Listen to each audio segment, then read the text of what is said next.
国际新闻来关心印度即马当地落大水雨，有一寡所在是发布上高级的红色警戒，其中并马27个时大考要延期，学校嘛停课。若新德里灾情嘛真惨重，因为溪水涨流，2楼阁有超过300台车扣水淹去。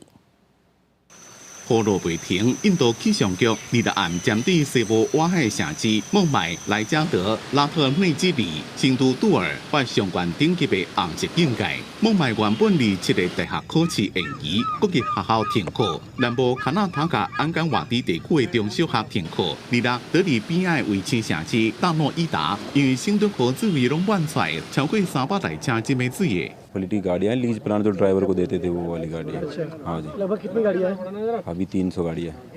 तो आप लोग जानकारी नहीं थी कि पानी आ रहा है, गाड़ी निकाल ली है? जानकारी थी पर इतना नहीं था, इतना पानी आएगा एक साथ।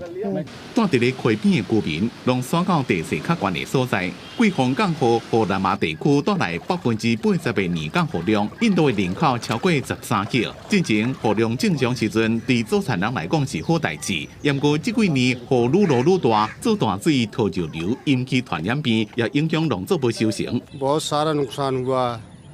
सब्जी, भिंडी, तोरी, बैंगन, प्याज, बहुत पैसों की लोगों की हमारी डूबी से डूबी लोगों की बहुत सारा नुकसान हुआ।